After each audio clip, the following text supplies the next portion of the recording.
Hey, night owls, dim the lights, fluff the pillow, and silence the phone, because tonight we're sinking into the cold, dripping heart of a place no medieval tourist brochure dared mention, the Tower Dungeon. Before we rattle the chains, do me a solid. Tap that subscribe button if you like drifting off to grim tales told in a cozy voice. And drop a comment letting me know what hour your time zone hits spooky o'clock. All set? Good. Pull the blanket to your chin, imagine the clang of an iron gate echoing down a stone corridor, and follow me straight into the dark. You're not a bold hero kicking in the drawbridge tonight. You're the unlucky soul who just got shoved through it. Picture yourself stumbling beneath a vaulted arch that smells like wet ash and moldy straw. The guards behind you aren't Hollywood henchmen in spotless armor. They're sweating, cursing, half-sober men in dented helmets, and they're busy deciding whether your purse contains enough loose coins to divert into their own pockets before your inventory becomes evidence. You'd speak up, but the gag makes it tricky. The corridor tilts downhill. Your shoes skid on slime. Centuries of prisoners have dripped blood, tears, or worse along this slope, and no one has ever come back with bleach. Lanterns sputter a greasy yellow light that only pretends to push back the dark, like a candle fighting a cave. Every few steps, a crucifix is bolted crooked to the wall, not for decoration, but because every mason knows stone absorbs suffering, and someone thought a holy symbol might absorb it back. Spoiler, it didn't work. At the first bend, your escort pauses so a scribe in fraying robes can scratch your name into a ledger that already reeks of mildew. Ink is expensive, paper worse, so the clerk writes so small the words look like skid marks from a startled fly. He doesn't bother wiping his quill, the blot drips on your boot, and nobody cares. Your identity is now recorded, which in medieval bureaucracy means forgotten more officially. Down another flight, you wobble into air so damp it feels alive. Somewhere, water is falling in a slow, sullen plink that echoes like a clock with no mercy for insomniacs. You count 12 drips before the door ahead groans open. Oak thick as a dinner table, cross-braced with iron that's sweating rust streaks. Inside, the smell hits you. If despair had a compost heap, this would be it. Urine, straw, rats, and that sour tang of human skin when nobody has seen soap in a fortnight. The cell isn't a room, it's a question. How little space can a man occupy before he doubts he exists? The ceiling is so low you half bend, half crouch, and the guard laughs when your hair scrapes the mortar. They shove you onto straw that crackles with fleas who greet you like tiny ecstatic vampires. A single candle stub sits in a niche, but the wick is drowned in its own wax, long dead like hope. They remove the gag, dump a wooden bucket in the corner for sanitation, remove your belt and maybe your boots if they look resale-worthy, then slam the door. Now you really arrive. Solitude isn't quiet, it screams. Your ears grab every sound because there's nothing else. Chain links shivering on the wall ring. A rat's claws like fingernails on slate. Distant moans you'd swear are ghosts until a guard somewhere barks "shut it," and the moans dip into a whimper. You test the chain. Wrist manacle. 6 feet of iron. Another ring sunk deep in stone. It rattles like a bag of angry coins. You could pull until your skin shreds. The ring won't budge. The tower masons knew their craft and their cruelty. A torch flickers outside the peephole every hour or so, just enough for your pupils to dilate and contract like tortured accordions, frying your sense of time. Daylight? Night? You calculate by body pains. Hunger growls at dawn, thirst at noon, cold at midnight. After 2 cycles, you can't tell which is which. Sleep arrives in panicked snatches, 30 seconds here, a minute there, interrupted by nightmares that the chain has shortened while you dozed. You wake clawing at your throat, convinced you're garroting yourself. You're not, but give it a day. Meals are an event if event means lump of boiled barley in tepid water. A turnkey unlatches the hatch, shoves in a bowl, and leaves before you can thank or curse him. His boots stomp away, and you wolf the mush because the rat is considering sharing it. The gruel tastes like someone's seasoned wallpaper paste with salt tears, but your stomach signs a grateful treaty. Later, they pass a jug of water that smells faintly of the bucket's secondary purpose. You drink anyway. The tower soundtrack changes with weather.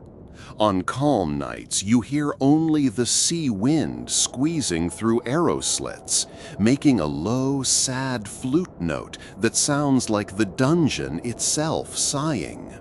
When storms roar, rain hammers the battlements above, and water seeps down mortar lines until droplets cold as betrayal smack your scalp.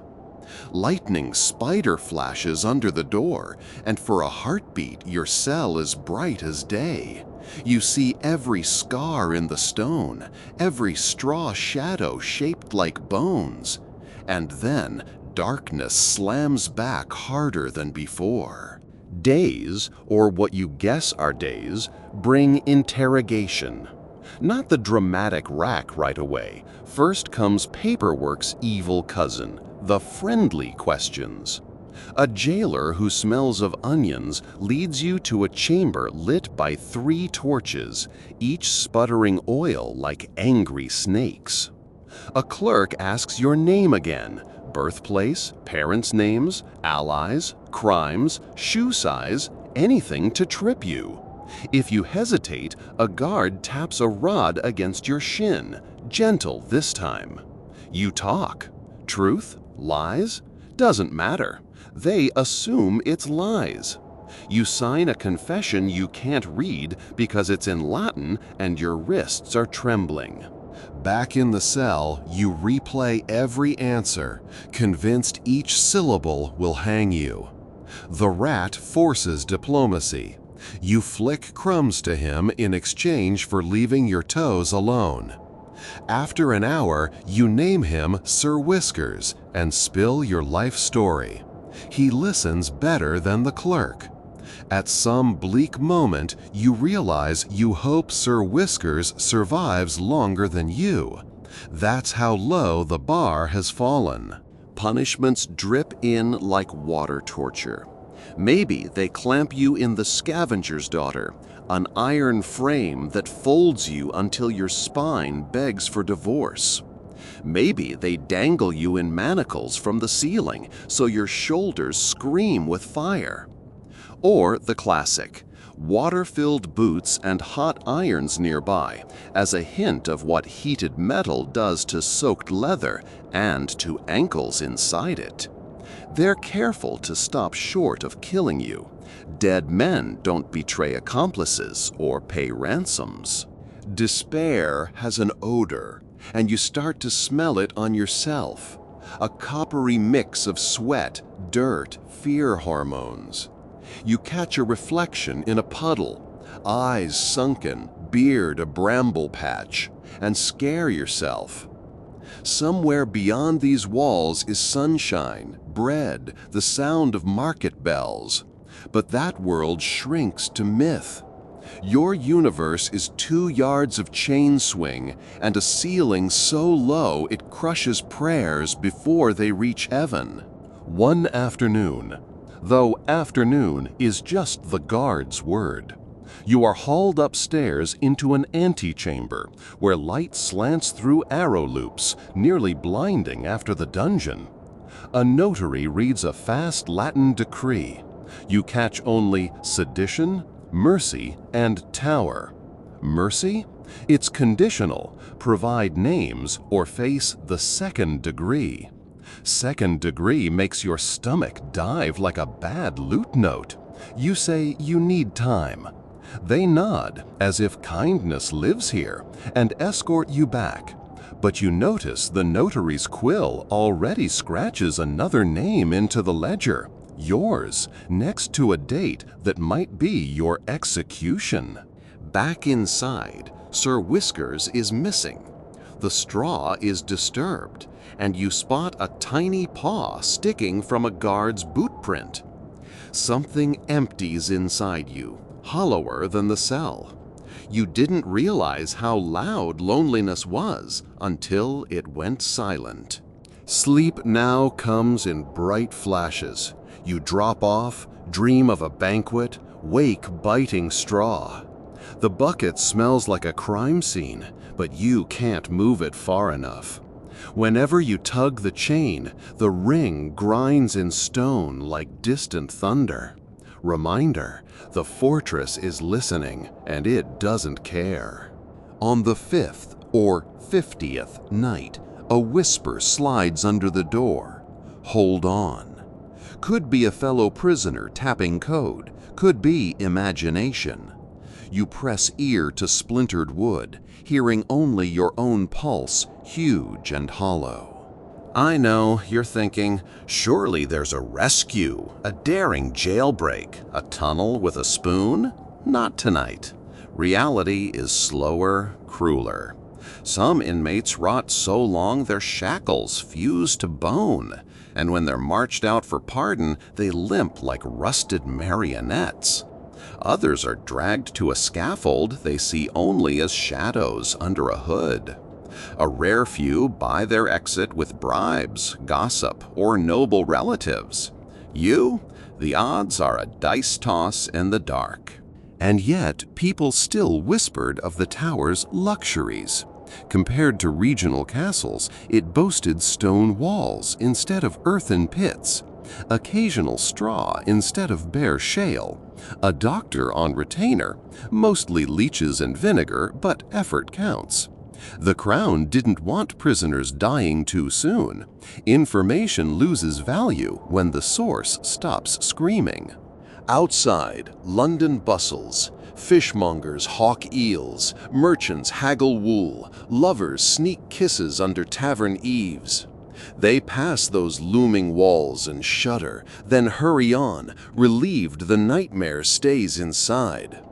But the tower keeps score. Every torch it burns, every bucket it fills, every life it squeezes, all feed its legend until the very air grows heavy with tales. Parents threaten unruly children, mind me or to the tower you'll go. And the child imagines this very cell, this very drip, this eternal chain. Your candle stub finally burns tonight. Some guard lit it by mistake, blessing or taunt. In its trembling glow you gaze at your hands, grime encrusted, nails chipped, knuckles swollen. You whisper a prayer, not to be freed, but to remember your own name when the door opens again. Flame gutter, flicker, die. Darkness folds around you like a damp shroud. The next thing you notice is the smell, not the usual stew of rot and rust, but roasted meat, spiced wine, and fresh rushes crushed under boots. The fragrance billows down the stairwell like a lie too good to resist. Somewhere overhead a feast is raging, minstrels scraping lutes, nobles clinking goblets. a chorus of forced laughter that rises in greedy swells. You can almost taste the saffron on your tongue. Then a hinge shrieks, reality snaps back, and two guards loom in the doorway, lantern light throwing their shadows across your chest like twin executioners' axes. They don't bother with words. One yanks the chain, the other shoves a burlap hood over your head that smells of horse sweat and tallow. Darkness within darkness. A fistful of iron drags you forward. Your ankle bones bark against uneven steps. Every stone edge feels sharpened on purpose.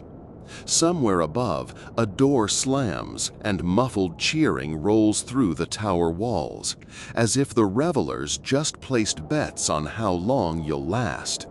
You'd scowl if the hood would let your muscles remember the expression. At the stairs' top, the air thins, turns dusty dry, and the odor of burning charcoal invades your nostrils. The hood jerks away. Torchlight assaults your pupils. You squint at a vaulted chamber lined with racks of tools that gleam wetly though they're bone dry. Pincers, screws, iron pears, saws. The centerpiece is an angular contraption, half bed, half nightmare, its wooden frame mottled by ancient stains. You've heard rumors. The rack plays you like a lute until your tendons sing snap. Beside it sits a brazier already hissing, iron pokers nested like vipers in the coals. A man wearing a leather apron steps forward with the cordial smile of an innkeeper, except an innkeeper rarely smells of burned hair. "Confession time, friend," he chirps, voice almost musical. His right eye twitches, perhaps from smoke, perhaps from habit. He lifts a parchment. "Last night you refused to name co-conspirators. Tonight you will be more melodic. Your tongue feels nailed to the floor of your mouth, yet you manage a rasped whisper. You know nothing." He tisks as though disappointed in a lazy choir boy. A nod, and the guards hustle you onto the rack. The wooden slats bite your spine. Cold iron loops clamp wrists and ankles. A dusty rope coils around a windlass. One crank, and you feel your joints shrug toward opposite horizons. Pain pricks, then surges, then settles into a throbbing that hums in your teeth.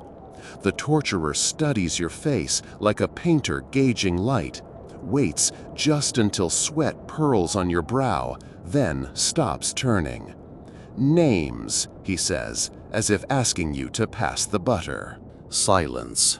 Your brain flips pages of memories faster than a monk scouring a codex. Who can you betray? The fishmonger who once slipped you a free herring? The cousin who taught you dice games?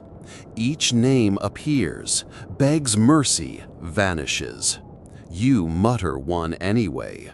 The torturer nods, beckons the clerk to write.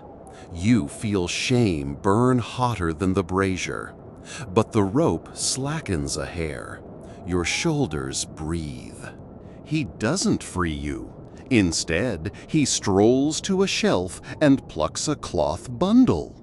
From it, he withdraws what looks like rusty shears mated to a screw clamp.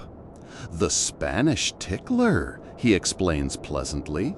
"Wonderful for memory." He drags it across the back of your hand. The metal teeth leave pale trails, promises of future trenches.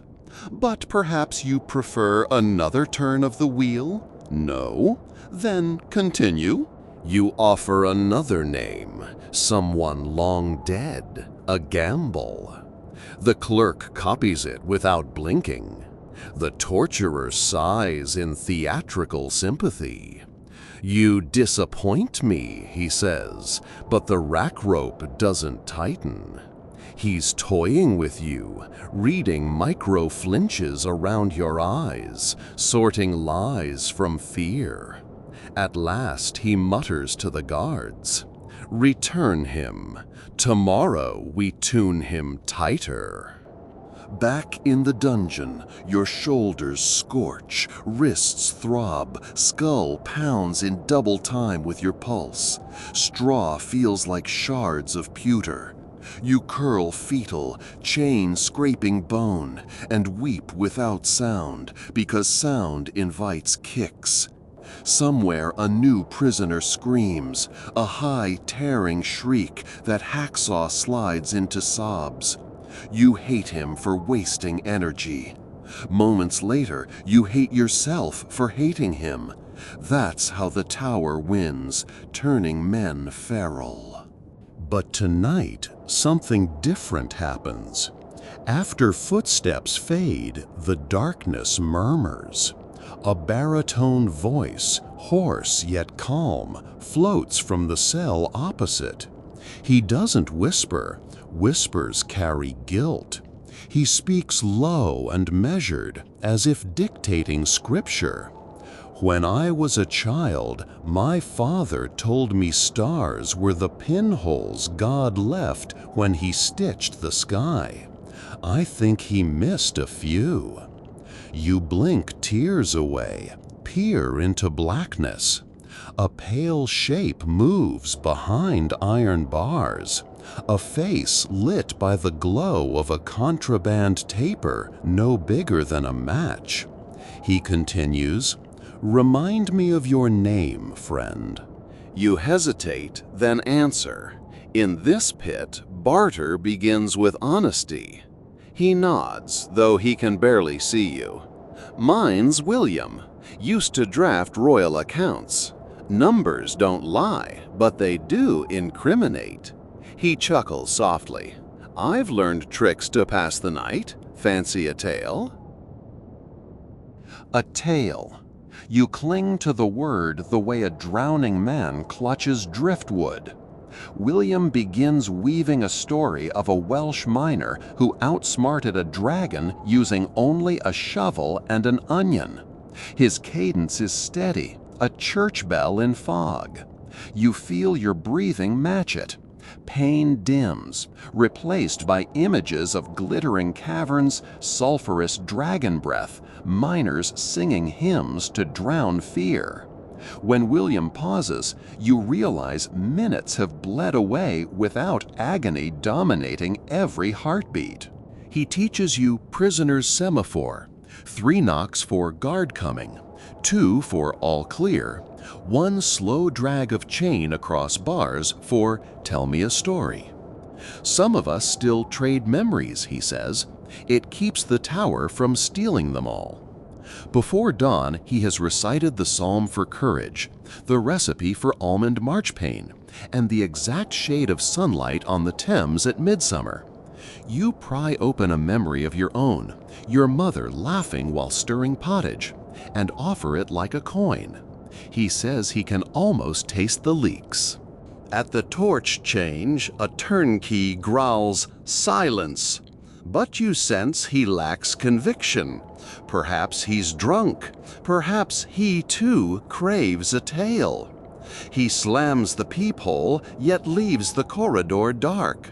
And William's taper slips out, snuffed by 2 fingers. Darkness again, but softer. Morning, judged by the first hint of bread crust in your bowl, arrives with news. Your interrogator wasn't satisfied. You'll return tonight. Your stomach contracts at the prospect, but William raps twice, all clear. He passes advice through the gloom. Give them names that can't answer back, but keep one truth secret. It will anchor you. You digest that with the crust, find both equally dry, but chew till they go down. Hours crawl. You nap between muscle spasms, teach yourself to count heartbeats as a clock. At what you guess is mid-afternoon, footsteps echo and a new voice addresses you. female, educated, wrapped in silk vowels. Through the barred window, a woman in a wimple peers, flanked by guards. She carries a ledger of her own. "I am Lady Alicia of the Queen's household," she says. "His Majesty considers leniency for those who cooperate." Her eyes skim your filth-streaked figure, but flicker with something like pity. She offers water, fresh as a brook, poured from a pewter flask. You drink. It tastes of forgiveness. Lady Alicia's questions echo the torturers, but minus the iron soundtrack. She promises sanctuary in a monastery abroad if you help prove a certain duke's involvement. You weigh her words. Is she a true agent of mercy, or just a velvet-gloved cog in the same machine? In the end, you hand her half-lies, hedged bets. She departs, leaving the flask, a luxury that feels heavier than chains. That night, the rack awaits again, but the torturer's manner has changed. He twirls your hair like a curious aunt and murmurs, "Our noble visitor thinks you cooperative. Shall we test the theory?" Instead of stretching, he seats you on a stool, ties wrists behind, slides a sliver of wood between each finger. One twist, and knuckles crack like chestnuts over a fire. Searing pain rockets up your arms. You bite hard and taste iron from your own tongue. "Names?" he sing-songs. You spit two more, both dead men. He sighs, but withdraws the wedges. "Progress," he decides. "Back to your kennel." Days melt, indistinct. Pain becomes routine, like weather. You and William craft nighttime rituals, exchange a joke, a prayer, a memory. One guard, young, freckles masked by grime, lingers on rounds. William nicknames him Pigeon for his nervous head tilt. Pigeon slips an apple through William's bars one evening, pretending to adjust a torch. William breaks it in half on the stones, flicks your piece across the corridor. The crunch of real fruit floods your senses. Juice dribbles down your wrist shackle, sweet as treason. In return, you and William supply Pigeon with gossip gleaned from shouted confessions echoing through the ducts. Which noble plotted? Which merchant bribed? Which alchemist supplied black powder for the king's cannons? Pigeon nods gravely, pockets the intel. Perhaps ambition drives him. Perhaps he plans to trade secrets upward. Or maybe he just likes stories too. One rain-soaked dawn, hoofbeats thunder overhead. An arrival or an execution. William guesses both. Drums roll in the courtyard, solemn, slow. Then silence so wide it feels like the sky inhaled.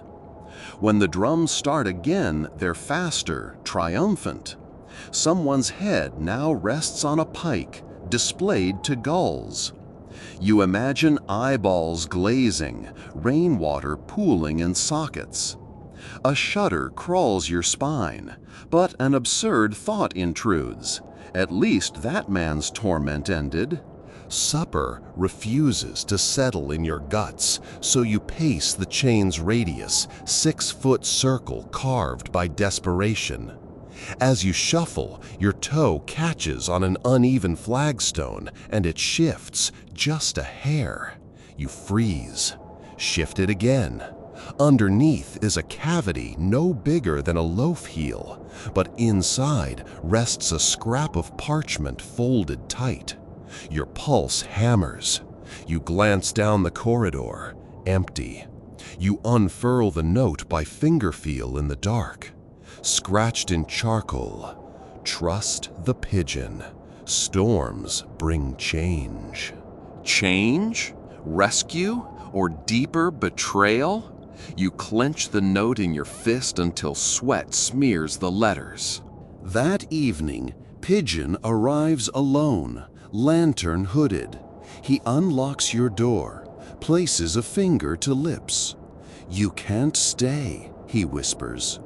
In his other hand, keys and a bundle. Boots, cloak, dagger, dull but real. "Follow William, hurry." Your eyes widen. William's cell stands open, straw deserted. Your heart leaps, terrified hope sprouting like weeds in stone cracks. Pigeon leads you to a postern stair rarely used. Each step is a sermon in squeaks. You pray thunder masks them. Above, storm clouds bruise the sky, rain stitching silver lines between tower and moat. A rope dangles from a parapet, slick with water. William clutches it, gesturing. Lightning limbs his gaunt face, yet his eyes blaze scorn for the fortress. You tie cloak tight, grip rope, rappel clumsily. Mid-descent, you glance down. The moat churns, but a skiff bobs below, oars ready. 2 monks? No, padded leather beneath habits, swords strapped beneath salters. Allies or brigands? You'll debate later. Boots slap planks. William drops beside you, Pigeon last. The skiff pushes off while warders' horns blare behind. Arrows hiss, vanish in rain. One thunks the gunwale inches from your thigh. You laugh, ragged, half mad, because the sound of freedom is arrowwood snapping in wasted fury. As the river current swallows you, the tower recedes, torches dimming like a dying constellation. You taste rain and river muck and victory and fear, all brewed in the same cup. The chain calluses on your wrists bleed anew, but pain now feels like proof. You're alive outside those stone lungs. Lightning forks violet across the horizon, revealing London sprawled like a dark tapestry ahead. Somewhere beyond, safe houses and false names wait. Somewhere behind, the tower plots revenge and writes new ledgers. Yet for this heartbeat, you are neither prisoner nor corpse, but a traveler on black water under warring skies. A damp wind slaps your cheeks as the skiff noses under a stone arch and into a canal so narrow the oar tips scrape the walls. London's heart beats above in muffled hoof clacks and tavern shouting, but down here everything is echoes and candle smoke seeping from grates overhead. William whispers directions in the dark, left at the dripping gargoyle, right when you smell tallow. And Pigeon rose with the silent rhythm of someone who has rehearsed treason in his head 1,000 nights. Before we glide any farther, spare a second to jab that subscribe button like it's the jailer's ribs, because this escape is about to tighten screws, and you do not want to miss where the next twist lands. Drop a comment with the coldest place you've ever slept. We'll see whose bones rattled loudest. Now, back to our tunnel.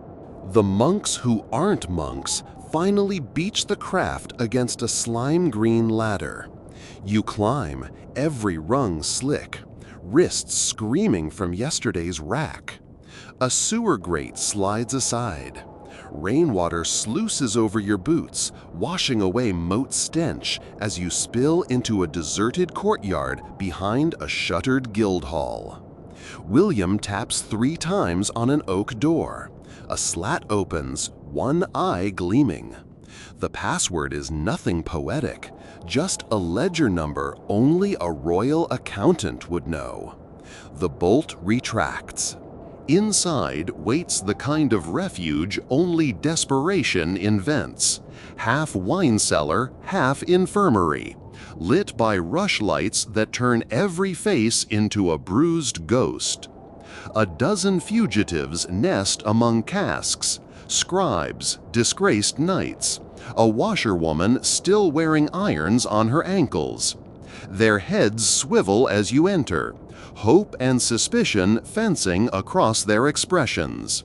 A broad-shouldered woman in a brewer's apron strides up, wiping hands on a burlap towel.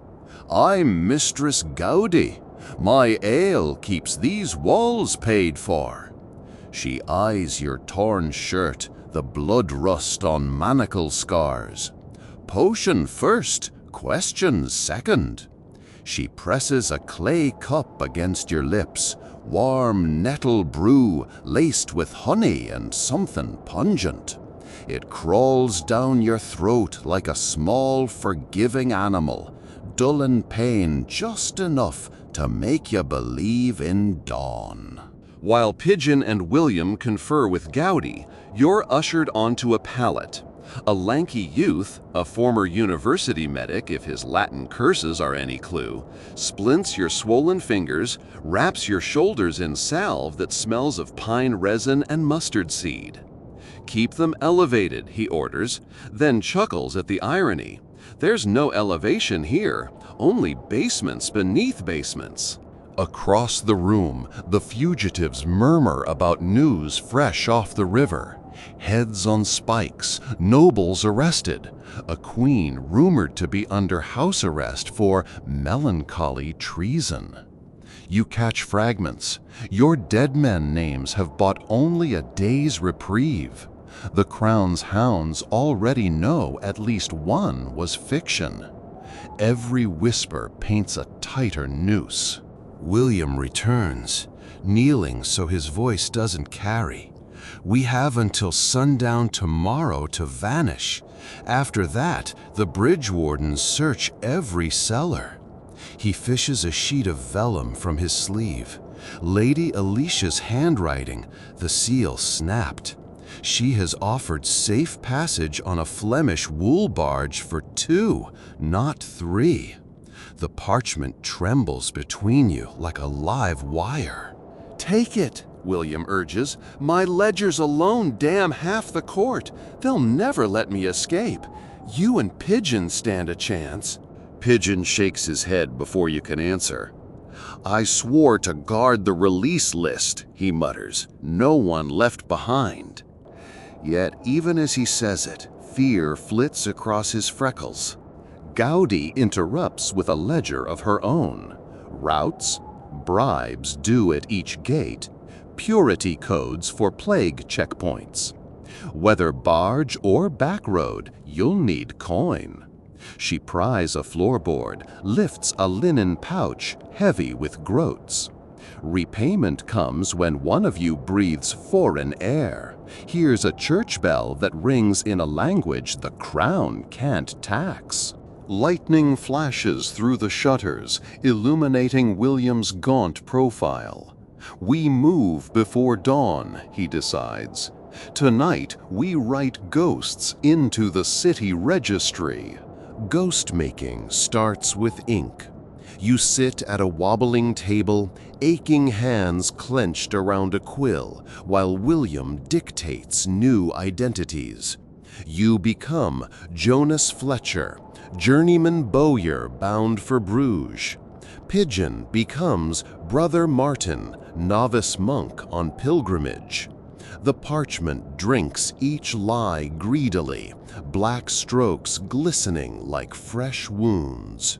Midway through, thunder cracks so loud the rafters sneeze dust.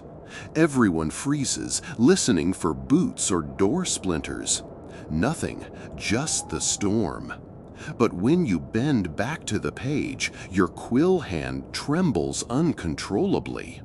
The youth medic clasps your forearm. "Residual nerve shock," he whispers, and steadies the quill until the false signatures bleed dry. William seals the documents with wax stolen from royal stock. The impression bears the privy seal itself, perfect down to the lion's molar. You glance up. Forgery? He grins. A man who audits coin learns to audit seals. When plans finish, Gaudi doles sleeping draughts, poppy mixed with small beer. You hesitate. Dreams invite rack memories. But exhaustion overrules. You swallow, slump onto pallet straw, and slide under like a stone into river silt. What follows is not sleep, but cinematic flash. The rack wheel turning by itself, Lady Alicia pouring water that turns to blood, William counting stars through the dungeon grate until each bursts like fireworks. At the end, you row a skiff made of parchment across ink-black sea, while behind you the tower melts into candle wax. You wake, sweating, dawn smudging the cellar vents pink. The escape convoy forms quickly. Gaudi, masquerading as ale merchant, a limping papermaker, 3 fugitives disguised as her porters, you, William, and Pigeon hidden among kegs on a mule cart. Horses snort outside, steam rising in cold sunrise. Every hoof clop is magnified by dread. Before the cart rolls, Gaudi presses a signet ring into your palm, simple bronze stamped with a malt shovel. If the world turns kind again, she says, send word to the alehouse of 3 hares. She hoists herself onto the driver's bench and flicks reins. London's streets at dawn are a wet maze of fishmongers setting stalls, monks chanting lauds, and beggars poking embers for heat. The cart rattles past St. Paul's shadow where crows gossip on tombstones. Beneath tarp canvas you strain to breathe, ribs still bruised. Pigeon hums a psalm off-key. William taps counters on a keg stave, maybe accounting figures, maybe secret code. Approaching Bishopsgate, the first checkpoint looms. Halberds crossed, a captain inspecting carts for plague meat and seditious pamphlets. Gaudi chats about weather, leaks foamy ale from a tap as proof of cargo. The captain drinks, smacks lips, waves the cart through. You exhale, first gate survived. But beyond the city wall, danger multiplies. Road patrols, toll bridges, informers hungry for reward. Rain turns to sleet, drumming the tarp like 1,000 jailer's keys. Hours blur until the cart halts in a coppice. Gaudi hisses. Horse patrol behind. Offload and scatter. Bowyer to the river track. Monk to the chapel ruins. William with me. Different path. You grip William's wrist. Eyes meet. Gratitude and terror mingle. He presses the parchment pass into your hand. He's forfeiting his seat on the barge. Live enough for both of us, he whispers. Then he's gone among spindle trees, cloak flapping. You and Pigeon sprint opposite directions, boots splashing mud, breath exploding white in the air. Shouts erupt back at the cart, steel ringing. Guards discovered the ruse. You don't look back. Night again finds you crouched beneath ruined arches of a Roman-era chapel, chest heaving, parchment clenched in fist. Pigeon arrives limping, ankle twisted but alive. He pulls stolen turnips from his satchel. You devour one raw, earth and bitterness crunchy between molars. For warmth, you huddle beneath collapsed roof tiles, counting heartbeats until they slow. Pigeon speaks first. William's trail, they'll follow. We divert tomorrow. He opens hand to reveal Gaudi's bronze ring. How? He smiles, explains he lifted it during the scuffle. Insurance if we need another safe house. A pickpocket's grin flickers, then fades. We owe him, you mutter. Pigeon nods, face solemn under moonlight. A barn owl hoots from rafters. Somewhere afar, a wolf answers. Yet tonight, beneath broken saints carved in stone, you feel freer than any feast hall overhead. You have parchment, a ring, one ally, and a spine not yet broken. The tower's shadow still reaches, but every mile you crawl stretches it thinner. Quick, before the torch sputters out, tap the like button like you're sealing a prison gate behind you. Sling a comment telling me the wildest road you've ever slept beside. And ring that subscribe bell so you don't miss the sound of our next boot step. Ready? Take a steady breath, because dawn is only an idea right now, and we're about to walk straight through the bruise-colored hours when ideas die first. The ruined chapel releases us into a marsh that smells of iron and rotten rushes. Mud slurps every footprint, trying to swallow proof we were ever here. Pigeon hands you a hazel stick, the top notched like a shepherd's crook. Balance for him, walking pole for you. His ankle is twice its size, but the boy grits his teeth and mutters psalms between hisses of pain. A low fog clings to everything, muffling the world so completely that even crows seem to caw under their breath. Your first destination is a weaver's hamlet called Nettlegarth, 3 miles east and already awake with spinning wheels. Gowdy's ring should buy you bandages, food, perhaps a mule if luck takes pity.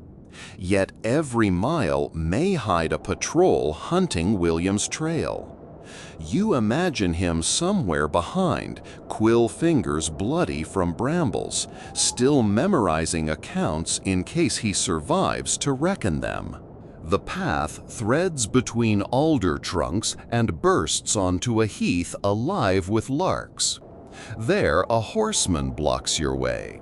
Green jerkin, short bow, deer badge of the king's foresters. He calls out, "Travelers, names and errand." You strike first with your best lie. Jonas Fletcher, bound for Bruges to demonstrate a new arrow nock design. This is Brother Martin, sworn to St. Catherine, comes to beg Flemish alms for plague widows. The forester's eyes linger on Pigeon's swollen ankle and the mud gleam of your manacle scars. Danger simmers. Pigeon raises his hand in benediction, fingers trembling. "Good sir, might I pray for your safety?" He speaks Latin so crisp the forester blinks, half believing. While the man wrestles reverence against suspicion, you draw Gowdy's bronze ring, martial proof of guild trade. "We've ale promised to the spinning houses," you add. The forester smells coin in that and finally waves you through, cautioning of wolf packs ahead. Whether he bought the story or merely priced the bribe, you do not wait to learn. Nettlegarth crouches in a hollow, every cottage roof stitched with heather. A mill pond turns slow circles like a wheel thinking about revolutions it will never have. You head for the dye house where Gowdy's ledger said, "Friend." Inside, steam clouds the rafters, blue as bruises. A woman with arms stained indigo peers through vapor. When you present the ring, she spits purple into the vat, sign of recognition. "I'm Mistress Blair," she murmurs. "What's left of William's credit is yours, but eyes are everywhere." She cuts strips of linen, fresh, clean, blessed relief, and shows how to lace them beneath Pigeon's boot for support. She hands over a packet of oatcakes, a gourd of cider, and a parchment scrap sketched with back lanes to the river town of Blythehaven. Reach the wharf by moonrise. Ask for Captain Graylin. As noon slides by, clouds knot, and the wind stiffens. The heath becomes open moor, no cover from watchtowers' silhouettes along the ridge. You walk hunched, hearing in every gust the clatter of distant pursuit. Pigeon suppresses groans, quoting proverbs through clenched teeth. You answer with fragments of ballads about sailors finding home past the horizon, a promise in melody. Mile after mile, fear and hope share the same heartbeat. Mid-afternoon, a riderless cart appears stuck in a rut, wheel cracked. A woman kneels beside it, toddler wailing. You could pass. Time is a fetter too. But you stop. Together, you lever the wheel free with that hazel staff. Pigeon binds the split with Blair's extra linen. The woman presses 2 copper pennies into your palm. You refuse, but she insists. Saints repay, not I. As you trudge on, you realize copper clinks like courage. Small, hard, real. Toward dusk, you reach Kestrel Bridge, the only span across the river before Blythehaven. 2 guards lounge beside a brazier, trading dice. You and Pigeon join the short line of merchants. Your forged papers quiver inside your jerkin. When your turn comes, the older guard smatches them, squints at the Privy Seal impression. Jonas Fletcher, he reads, pass for travel, valid until Lammas. He flips it over. Who witnessed this? Your mouth dries. Clerk of the King's Mint, you reply. He grunts, looks you up and down. When his companion yawns exaggeratedly, he seems to lose interest, stamps the parchment with soot ink, and waves you along. You step onto the bridge, knees melting. Behind, torches flare, new riders approach, cloaks snapping with urgency. You dare not glance back. Nightfall in Blythehaven smells of tar, fish guts, and spilled porter. Lanterns sway above alley mouths. Captain Graylin's warehouse sits where the river widens, its door marked by a chipped figurehead of a swan. You knock thrice. A burly man opens, face scarred like splintered oak. At sight of Gowdy's ring, he skeleton keys a smile. Tide turns in 2 hours, he says. You board then. He leads you into a loft stacked with bales of wool. Other refugees nest there. 3 Flemish weavers, a Moorish scholar clutching rolled maps, a Saxon midwife with a crying infant. Fear hangs over everyone like ship's canvas waiting to tear. Pigeon collapses on a bale. The medic student from Gowdy's den is nowhere, but a German apothecary in the corner offers a salve that smells of pine and juniper. He spreads it over Pigeon's ankle, wrapping in clean rag. You share oatcakes, breaking them into shards for the child first. In those moments of blunt kindness, you almost forget the tower's chains. Graylin returns holding a broad-brimmed hat and a scrap of parchment.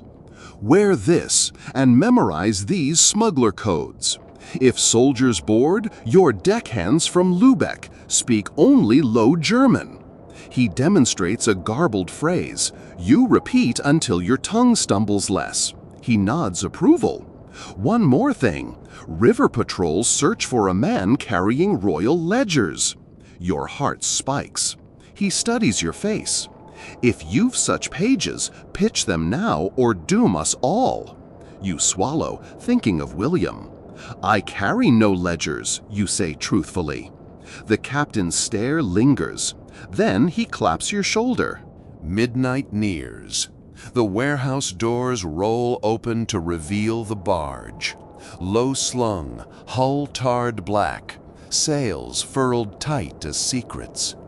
Moonlight beads on river ripples like scattered silver florins. One by one, fugitives board, ducking under gunwale. Pigeon limps but manages. You follow last. Graylin raises the gangplank and whistles. 2 deckhands shove off. The barge drifts, oars dipping silently until wind catches the small square sail. Shore lanterns shrink behind, and you taste river mist, sour but flavored with deliverance. Somewhere upstream a bell tolls Compline.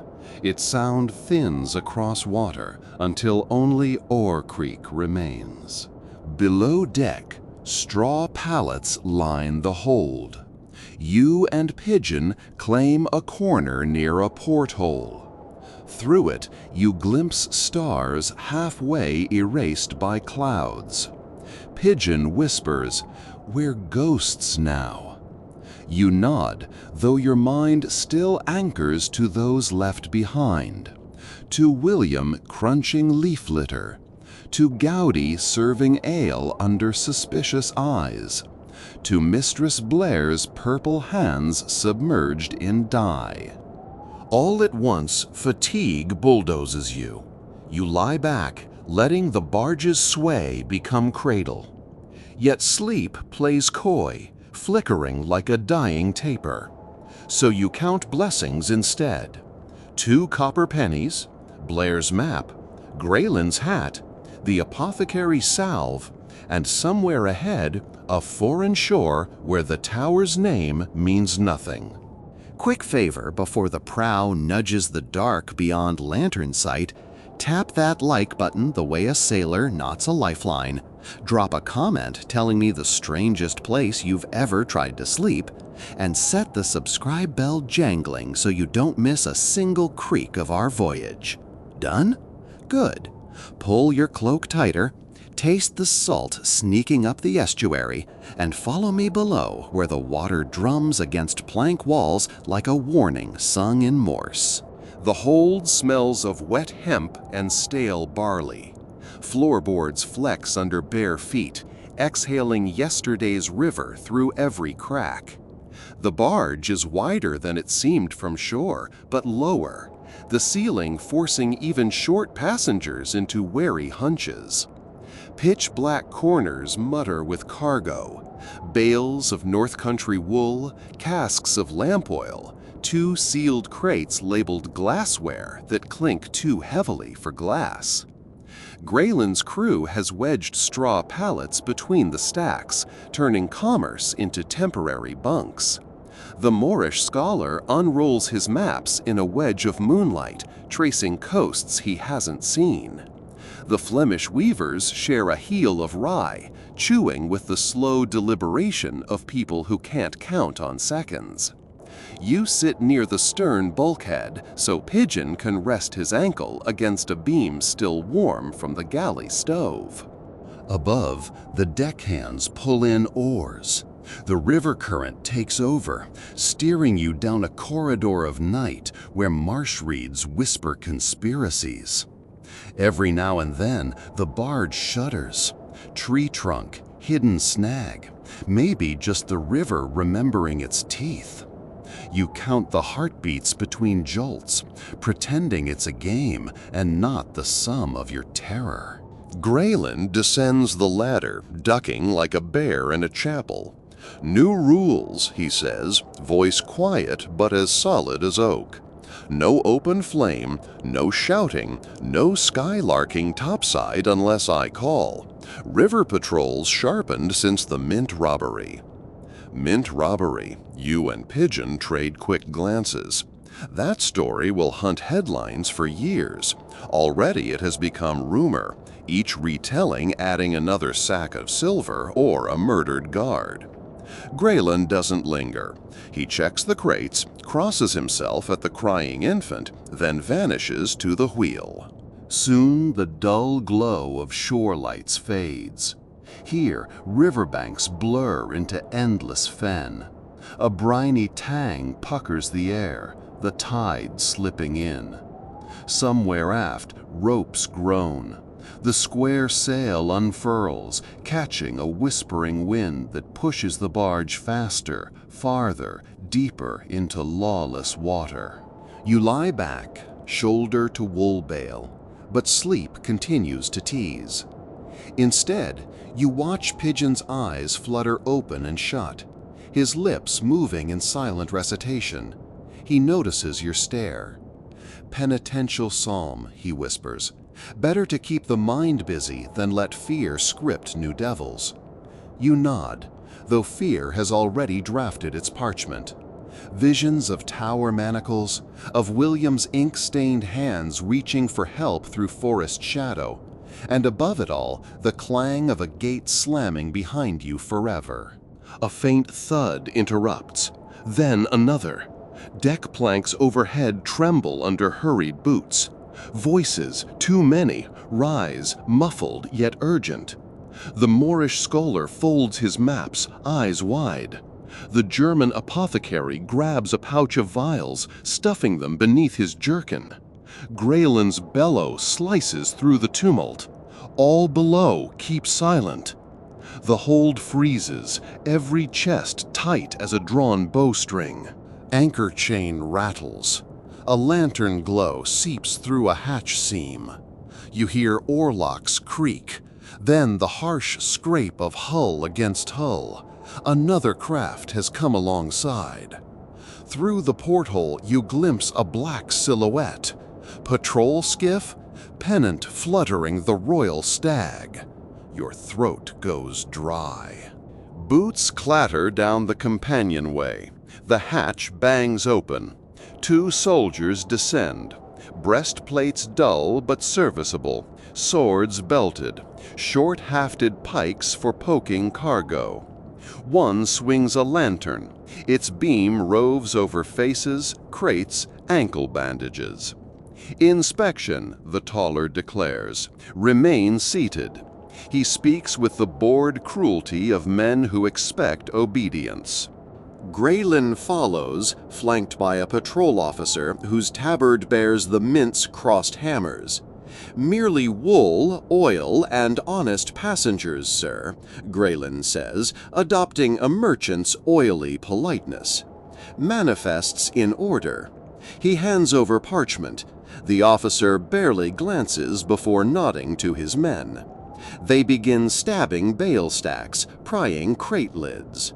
You slide Graylin's wide-brimmed hat lower, contorting your features into what you hope passes for Low German bafflement. Pigeon clutches his rosary but hides the beads in his sleeve. When a soldier jabs the pike toward him, Pigeon produces a strangled phrase learned earlier. "Ich bin der Schiffsjunge," deck boy. The soldier smirks, moves on. The toddler begins to whimper. The mother presses cloth over his mouth. Terror sparks in her eyes. One soldier notices, steps closer, rough voice softening. "Little one hungry? Will not harm." Odd kindness shocks you. He fishes a sugared date from his pouch, offers it. The mother hesitates, then accepts. In that fragile moment, hope flickers. But hope, like a wick in wind, is fragile. The other soldier cracks open the second glassware crate. Inside lie tightly wrapped bundles, not goblets, but swords. Gleaming, new, edges oiled. Contraband destined for rebel hands. His shout ricochets across the hold. "Captain, arms!" Graylin's mask drops. "Easy now," he growls. But the patrol officer has already drawn steel, ordering men to seize cargo and arrest all souls aboard. Panic erupts. The Saxon midwife screams, the Flemings cower, the scholar rules his maps, searching for a hiding place in a space built without any. Pigeon tries to stand, then sags when his ankle buckles. One thought detonates in your head. If the tower's ledgers meant death, Smuggling weapons is treason squared. Capture ends not in prison, but on a scaffold. Instinct ignites. You spring forward, snatching the lantern from the kind soldier's hand. With a twist, you hurl it against the oil casks. Glass shatters, flames gush across tarred planks like a banner of disaster. Smoke explodes upward. Everyone staggers. The patrol officer curses, momentarily blinded. Graylin roars, "To the deck, lads! Cast them off!" Chaos becomes cover. You grab Pigeon under his arm. Together you limp toward the ladder amid choking smog. Behind, the German apothecary upends another oil cask, widening the inferno. Soldiers pull swords, but fire is a sharper enemy. In the frenzy, the officer blows a recall whistle. Skiff crew scramble to retreat. On deck, night wind howls, feeding the blaze licking through hatch seams. Deckhands hack at the mooring lines binding barge to skiff. 2 cut free. The 3rd refuses, rope swollen with water. You thrust your hazel staff through the coil and lever until snarled fibers snap. The skiff, half-crawled by panicked soldiers, spins away into black water, its occupants yelling. Below, the hold is a furnace.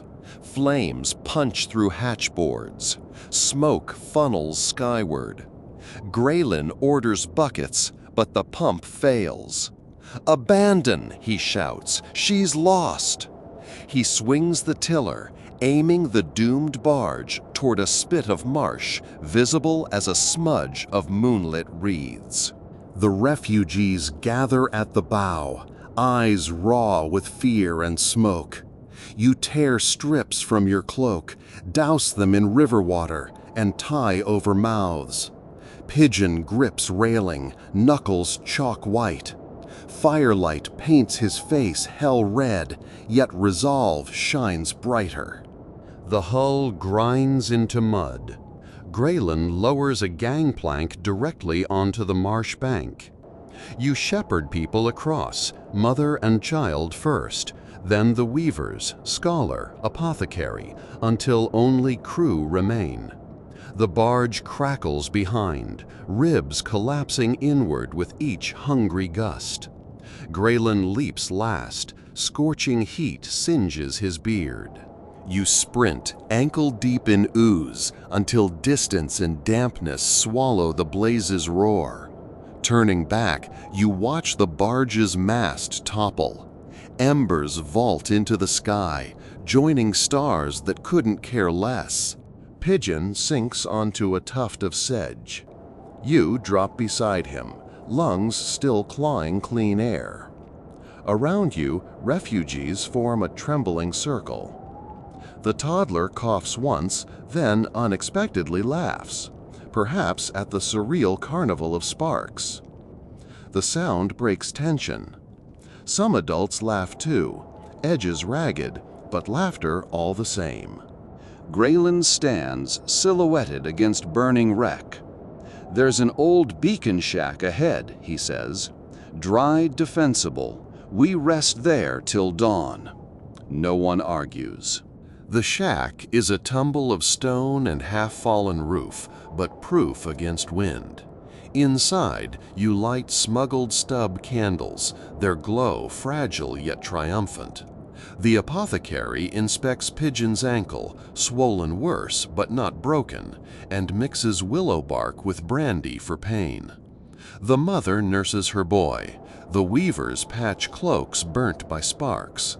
Graylin sketches a new path to the coast, muttering about marshland channels and a contact named Turn. Outside, flames from the barge dwindle to coals mirrored in black water. Crickets resume their serenade, as if night has forgiven everything. You finally sit alone by a broken window, staring at the horizon, where east hints at pallor. Between exhaustion and adrenaline hum, sleep still avoids you. So you write mental tally. You've traded iron dark for fire bright, lost a ship but gained a tribe, no soldiers dead but none happy. The ledger of survival has entries written in smoke. Pigeon hobbles over, blanket draped like a cloak. "You threw the first flame," he says quietly. "Would you do it again?" You search the embers of your conscience. If it saves these people, yes. If it dooms us later, I'll answer then. Pigeon nods, accepting the unsatisfactory truth. He raises his salve-stained hand. Then may we be judged by better laws than the towers. Together you listen to distant frogs until dawn cools the last ember. Before the morning chill slips away, do me a kindness. Smash the like button the way a tide-tossed oar smacks a wave. Hammer a comment telling me the wildest sunrise you've ever watched. And make sure that subscribe bell is locked tighter than a harbor chain so you never miss the next hush of danger. Lantern out, pack up the crumbs, and follow me into the reeds where the mist curls like secret handwriting. Dawn is thin and metallic, a smear of pewter along the marsh horizon. The beacon shack yawns behind us, walls still breathing last night's smoke. Graylin surveys the ragtag convoy, scholar, weavers, mother clutching her drowsy child, pigeon balancing on a crude crutch, apothecary with a satchel of tinctures, 3 soot-streaked deckhands, and you. He unrolls a battered chart across a half-collapsed fence post. 2 leagues east, he says, stabbing a calloused finger at unlabeled swampland, lies Candle Rise Head. Old lighthouse there, keeper named Osric Turn. Owes me, Graylin adds with a twitch that might be a smile or a twinge of regret. If he's sober, we'll get fresh water, maybe a skiff. And if he's not, the Moorish cartographer asks, then we remind him the debt's still alive, or bury him where crabs forget. That ends debate. Packs are hoisted, cloak ends knotted clear of bog water, and we step onto a deer trail scarcely wider than a wolf's spine.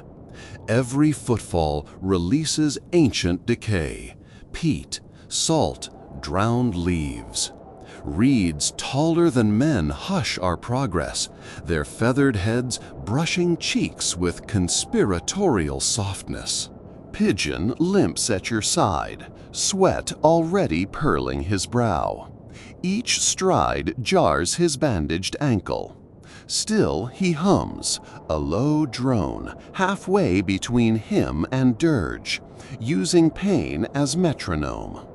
You match his pace, scanning reeds for the wink of patrol helms.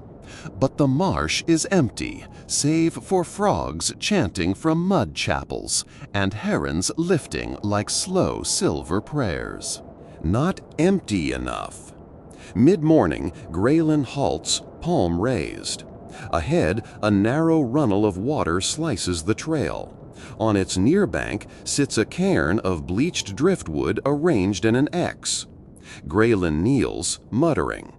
Smuggler's cipher, he tells us, means patrol set a snare. He finds the trap moments later, a noose of ship rope buried beneath eel grass, tethered to a stake hammered into peat. Had anyone stepped inside, a counterweight would have yanked them skyward, dangling like fish until patrols returned. Graylin's knife slices the rope. Thank Osric, he growls. Only he leaves warnings shaped like driftwood birds. The sun climbs, but warmth never arrives. Marsh vapors steal it. Hunger nibbles the group. The Flemish weavers produce a reel of cheese, mold-skinned yet edible, passing slices around. You chew, forcing flavor through ash taste still lingering from the barge. The toddler receives a sliver, giggles at a heron, and gifts the bird half his ration. In gratitude or ignorance, the heron stalks away with breakfast.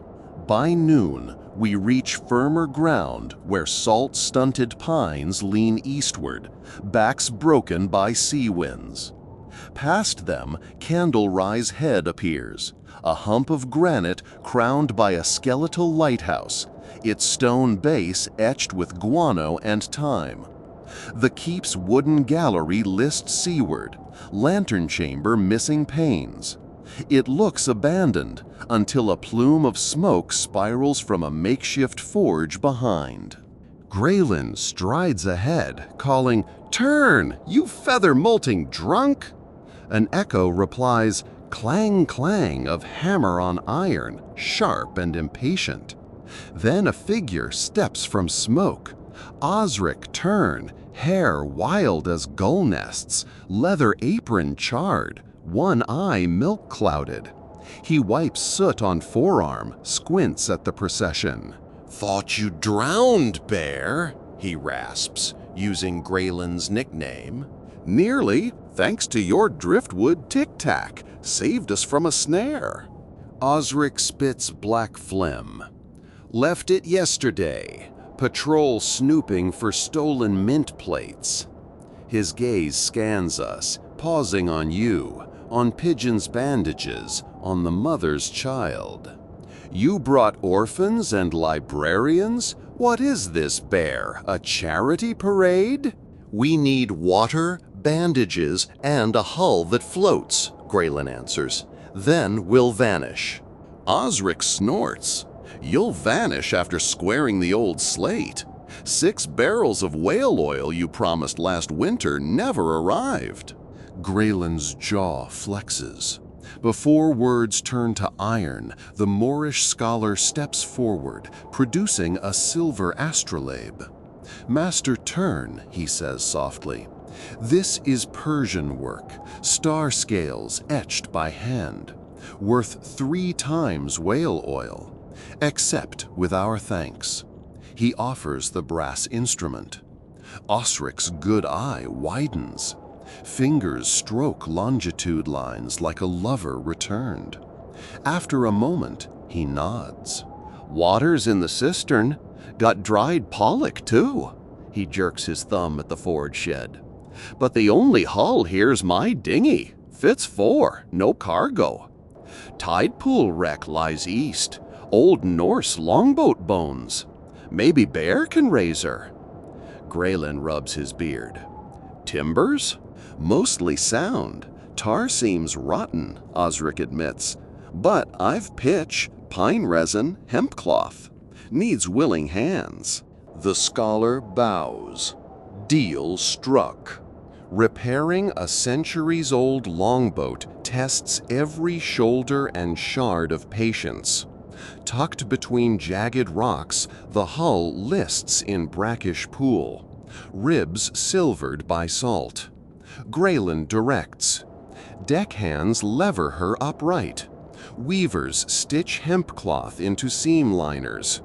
Osric boils pitch with resin until fumes sting tears from eyes. You and Pigeon fetch driftwood for fire. He leaning on staff, you balancing bundles across aching shoulders. While boiling tar bubbles, Osric draws you aside. "You carry tower stink, stranger. What brings you to smuggler's light? You weigh half-truths. Stole nothing of the king's, only knowledge meant to stay buried." He scratches beard. "Knowledge can be sharper than coin. Mint robberies got every crown agent loose on waterways. Not just silver missing, official dies gone too. Whoever holds dies can stamp fake coins better than mint itself. Your pulse trips, so that's why soldiers hunted Graylin. Contraband swords were camouflage. Real treasure was mint dies, and perhaps still hidden among salvaged baggage." Osric continues. "Rumors says rebels want dies to fund uprising. Crown wants heads before Easter. Your brood best flee overseas. He glances at Pigeon. That one's ankle won't manage ocean unless set proper. Can you help? Only thing I set is timbers. But there's a healer hermit inland, lives where the salt willows bloom. Former surgeon of Breton Crusade. Price is stories, not coin. Stories? You carry plenty. 3 days blur into a symphony of hammer blows, tar smoke, and gull cries. Each dawn, fog cloaks candle rise. By noon, sun peels it back, revealing progress. Ribs reinforced with drift planks, seams packed with hemp, then slathered in pitch so thick it gleams like obsidian. Graylin christens her night kestrel, painting a kestrel wing on prow using fish oil pigment whipped by the apothecary. Knights gather in the lighthouse base where Osric stores barrels of ale brewed with seaweed. Around cracked hearth, strangers morph into crew. The weavers recount Flemish guild riots. The scholar teaches the toddler to say Polaris. Even Graylin laughs, a sound like gravel yet warmer than ale. You sit beside Pigeon, sharing crusts and secrets. He confesses his real name, Matthias, once a monastery scribe until debt forced him to courier contraband letters. His ankle, though swollen, bends further each day. On the fourth dusk, patrol fires sparkle across marsh, 3 camps triangulated. Osric climbs lantern stairs, scanning with his spyglass. They'll sweep the head tomorrow, he predicts. Night kestrel must launch by dawn tide. Pitch still cools, rations need stowing, and Rebel's precious mint dies, if indeed aboard, must vanish from prying eyes. Graylin assembles you, Pigeon, and the scholar beneath lighthouse shadow. He opens a linen bundle, 5 iron cylinders etched with the king's visage. Our real cargo, he admits, funds armies in the north. Turning to you, you saved us, so now truth is yours. I'm no simple trader. I run arteries for rebellion. Silence spreads like spilt ink. The scholar breaks it. Armies need bread more than coins that invite counterfeit. Graylin's gaze is granite. Coins buy bread, buy mercenaries, buy tomorrow. Pigeon asks, and what buys us freedom tonight? You help me deliver dyes to Scarcliffe across the channel. Then you may walk any road with my protection. He looks at you. Or you leave now, lighthouse to hide you. Choose. Choice bends the air. You recall tower dungeons, the fire you unleashed, the mother's quiet thanks, Pigeon's psalm hum. No road is safe, but some roads answer blood's stubborn question, who are you? You meet Graylin's stare. I sail. Pigeon nods. Scholar shrugs, half smile blooming. Pact sealed. The night before launch, Osric lights the great lens for the first time in years. Its beam claws fog aside, painting a corridor of pale gold over black water. Some say lighthouse keepers speak to stars. Osric simply spits chew leaf and grumbles, but hope glows brighter than tar flames. Below, you and Matthias haul the dyes to Night Kestrel's hidden compartment, space hollowed between keel and deck planks, sealed with beeswax. Each dye thuds like condensed treason. When lid closes, the boat becomes an innocent vessel again. Rain begins, a whisper that grows to drum roll. You lie beneath overturned dinghy, blanket damp, and feel the world rock though you are on land. Sleep slips in increments, chased by visions of gallows and of distant coins gleaming like false dawn. Storm chooses dawn to unveil itself, north wind howling, surf gnawing heads granite. But tide is high, wind direction favorable for southeast crossing. Graylin refuses delay. Deckhands and makeshift crew push Night Kestrel down greased logs toward roaring surf. Foam erupts against bow. She bucks, eager. Osric wades waist-deep, steadying hull. "Pay the debt, Bear," he shouts over wind. Graylin clasps his arm. "When the flag is different." Osric grins. "Just don't sink my paintwork." You, scholar, 2 weavers, apothecary, mother with child, and pigeon board. Graylin takes tiller, deckhands man oars. Sail unfurls, a ragged patchwork yet proud. Lightning flashes, glimpsing patrol banners atop distant bluff. Too late. Kestrel rides riptide, slipping beyond arrow range. Spray lashes faces. Pigeon braces on thwart, gripping rail. His eyes shine, not fear this time, but fierce wonder. You crank the bilge pump, heartbeat sinking with waves hammering keel. The scholar ties prayer knots into rigging. Weavers sing a guild song to steady strokes. Storm answers with booming percussion. And somewhere in that roar, you sense the story sharpening its quill again. Hours blur into a gray tapestry. Wind shifts, sails trim. Kestrel leaps swells. Then horizon fractures.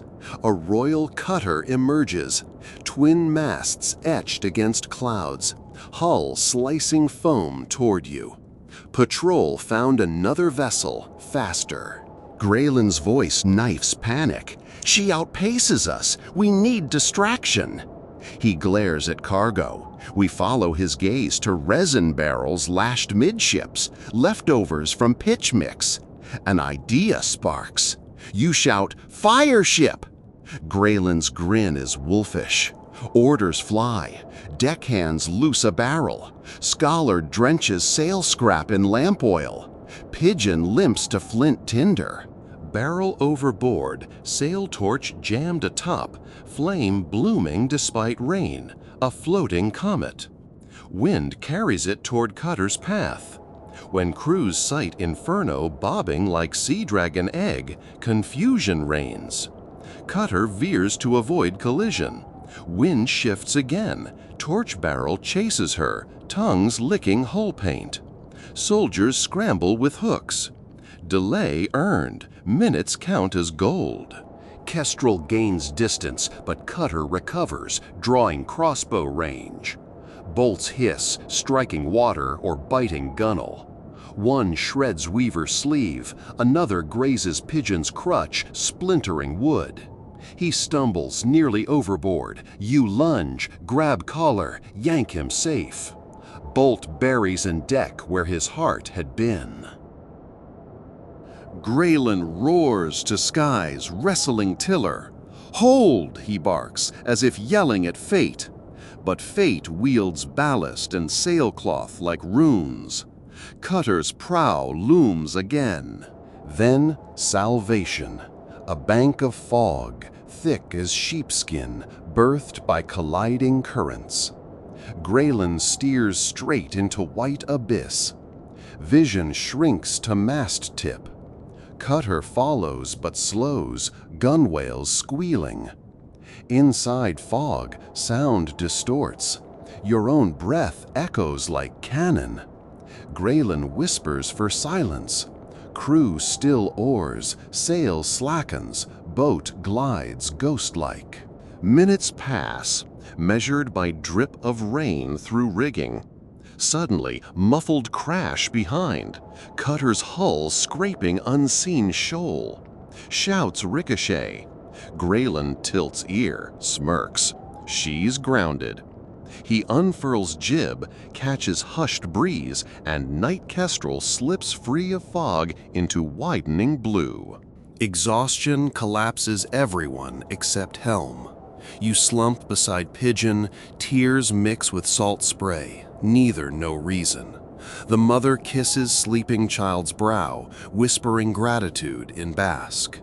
The apothecary pours each of us a dram of willow bark tonic, bitter but reviving. Sun spears clouds, sea calms. Ahead, gray cliffs rise. Scarcliff coast, rebel haven. Greyland lowers sails, guiding Kestrel into a cave-shrouded inlet invisible unless tide high. Within, lanterns wink, rebel lookouts beckon. As keels scrape sand, you realize the ledger's newest entry.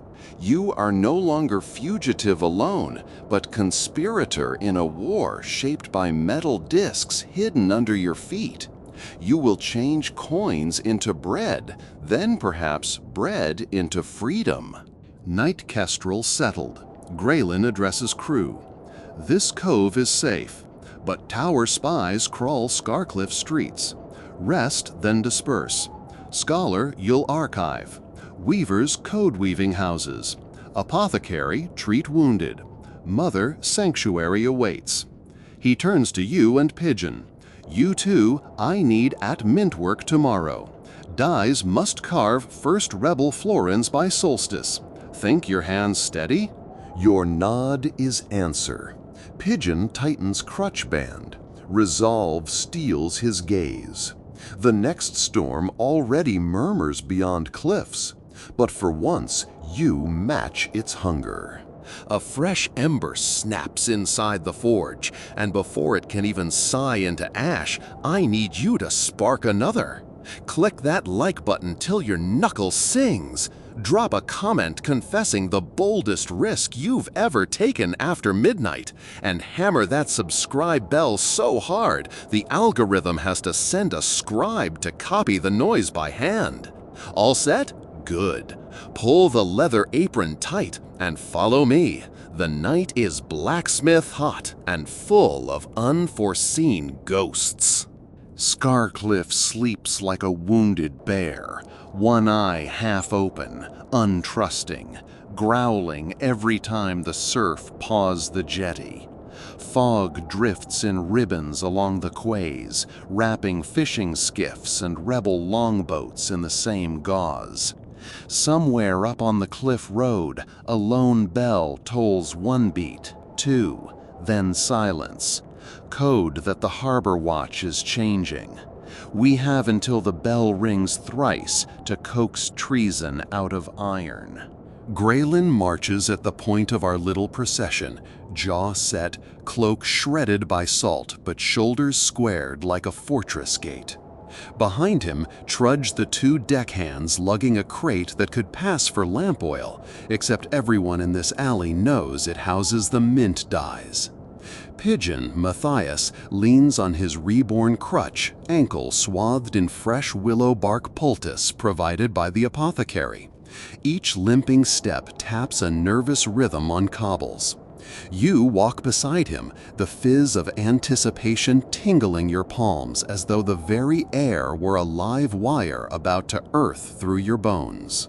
The Moorish scholar, whose name we finally learn is Hassan ibn Yusuf, brings up the rear under a wool hood, citing celestial coordinates under his breath like protective charms. On his brass astrolabe, borrowed back from Osric for the night, a single drop of forge soot glimmers, caught there during pitch-boil days. He refuses to wipe it off, calling it the signature of our voyage. We stop at an iron-studded door inset in the seawall, invisible unless you know the trick of lantern angle. Graylin raps thrice, then three again, then once. A slot scrapes open. Two eyes study us, glittering like angry coals. They vanish. Locks clank. Hinges protest. and the door yawns into belly-deep darkness. Inside, a tunnel smelling of brine, tar, and something coppery, blood or coins, it's hard to say. Torches flicker to life as a scar-striped man named Kettle the Short leads us down. He is not short. The name is some old joke from a siege. He waves at our crate. Queen of Treason has arrived then. Treat her gently, Graylin growls. She births our coffers tonight. We emerge into the foundry cavern, an abandoned salt pan converted into a dream of sparks. Overhead, wooden louvers funnel smoke through cliff vents. Below, 2 charcoal furnaces roar, each with bellows pumped by rebels on foot treadles. Ingots of half silver, half copper lie stacked like red-haired bricks. An anvil sits enthroned in the middle, illuminated by a brazier's glow so hot the very air shimmers. A girl, perhaps 14, tends crucibles. Hair shaved on one side, freckles spattered like rust across her nose. She nods to Graylin. "I've kept the heat as you asked. Tin's ready." Graylin ruffles her hair, she growls, and gestures us forward. "Tonight, we issue the Night Florin," he declares. Tools clatter approval. He turns to you. "You helped save these dies. You'll strike the first coin." Your stomach flips like a hooked fish. You've broken chains, outrun swords, survived storms, but the idea of guiding hammer to die, etching rebellion into metal for all posterity, that makes your hands tremble. Pigeon squeezes your shoulder, steady as any prayer. While they set up the screw press, Hassan unfurls parchment sketches for circulating currency. A kestrel wheeling over a split crown on one side. On the other, a torch with 7 flames, one for each province the crown has bled. Motto in Old Tongue: "Night conceals, dawn reveals." The dies are exact. Whoever carved them in secrecy must have risked every heartbeat. But even in a salt pan vault, time hunts us. Kettle reports that patrol barges reclaimed the cutter at dusk. By dawn, they'll anchor in Scarcliff Harbor. We have maybe 6 hours to mint enough coin to pay for grain shipments and mercenary retainer, and to vanish again with no trace. Graylin assigns stations like a siege general. Forge crew melting alloy. Die press team, you, Hassan, one deckhand, striking coins. Quality check, the weavers, sharp eyes. Packing and sealing, the mother, her nimble hands once stitched basque sails. Pigeon volunteers courier duty despite his ankle. When the cauldron spits and molten metal glows like captured sunrise, we begin. It is grueling ballet. Ladle shimmering liquid into press mold, align upper die, swing weighted hammer in a single pure arc. Metal hisses, the press thunders, steam bursts, and a fresh night florin clinks onto the anvil, face still blurred orange with heat. Hassan plucks it with blacksmith tongs, quenching in brine bucket. The weavers snatch, inspect, nod, slide into burlap sack. Another ladle ready. Minutes become hours, measured in hammer blows. Clang, hiss, clink, splash. Sweat beads on every face. Arms burn. Torch smoke claws throats.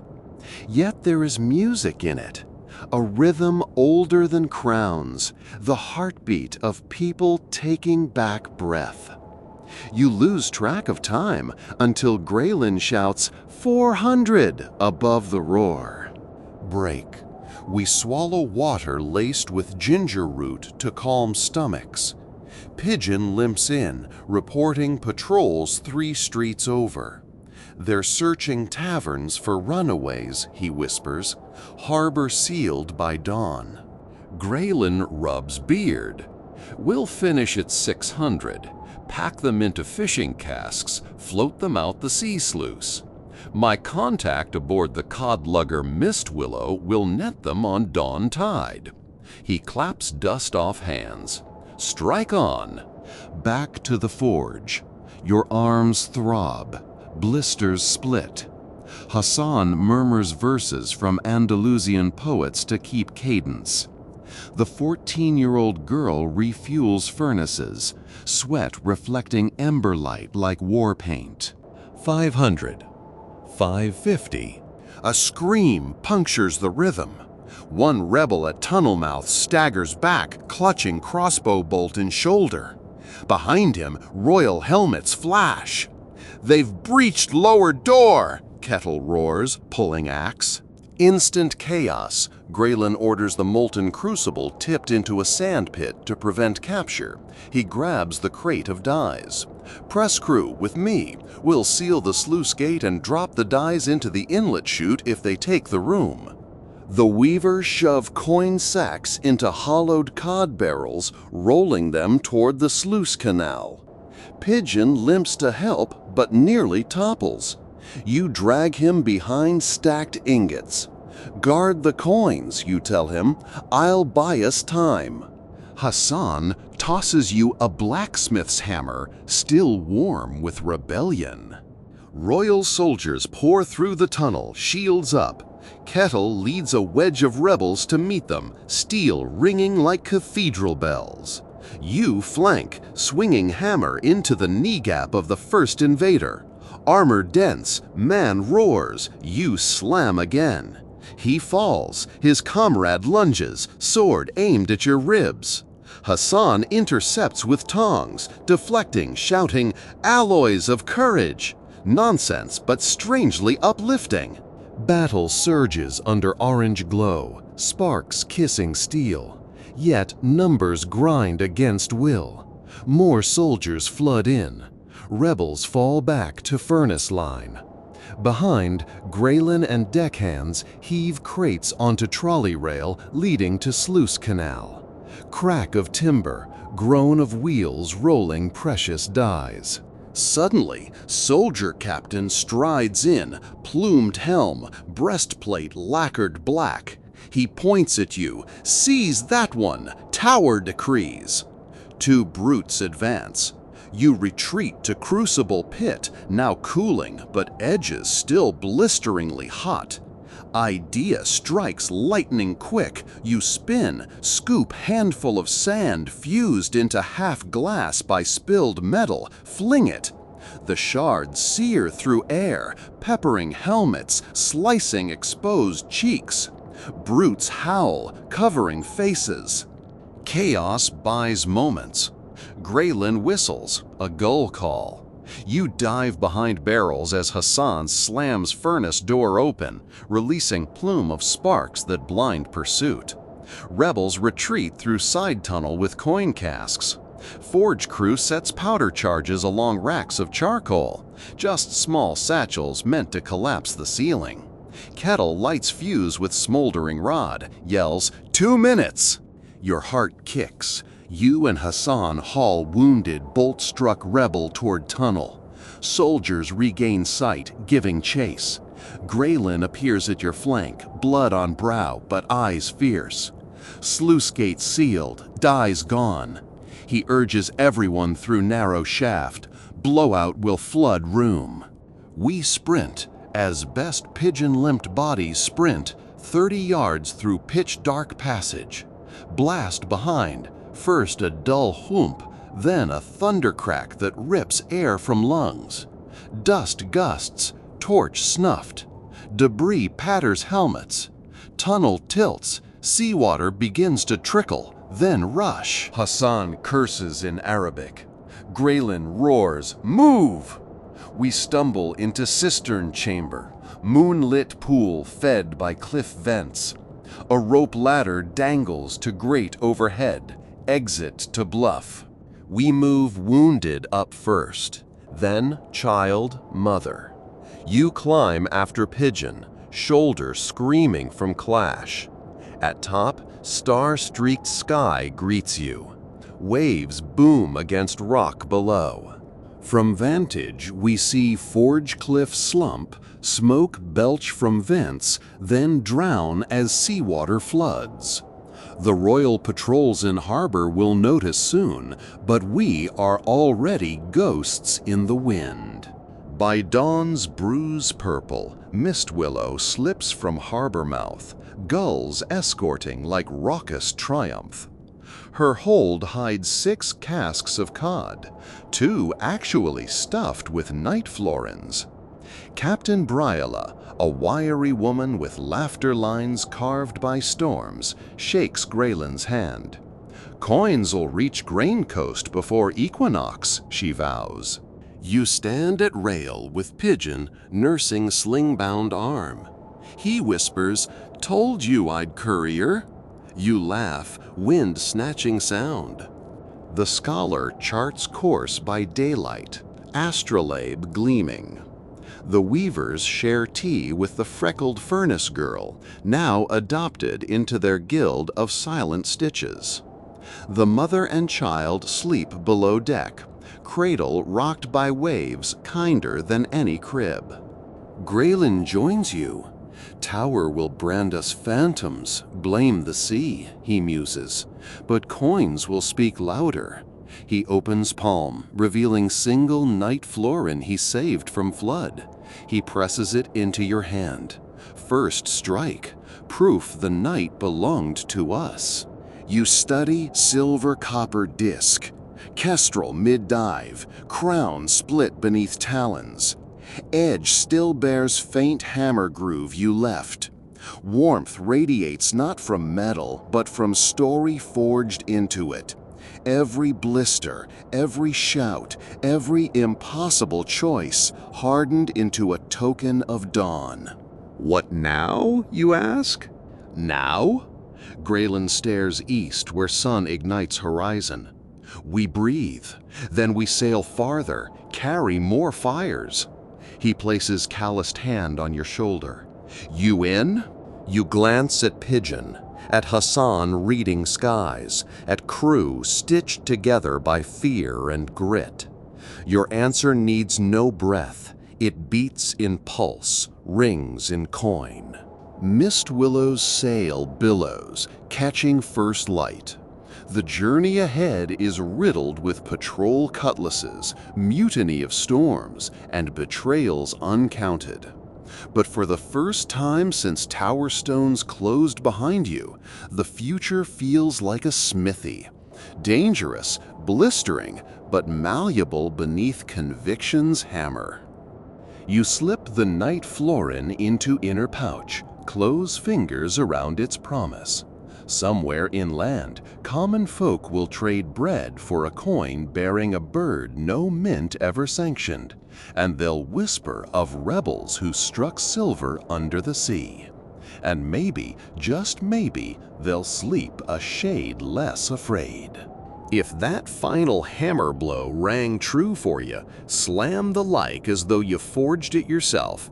Type "Kestrel Rises" in the comments so our secret kin recognize you. And guard that subscribe bell. Next time we'll smuggle incredulity past history's gatekeepers all over again. Until then, keep your powder dry, your stories hotter than the forge, and remember, the night conceals, but dawn reveals.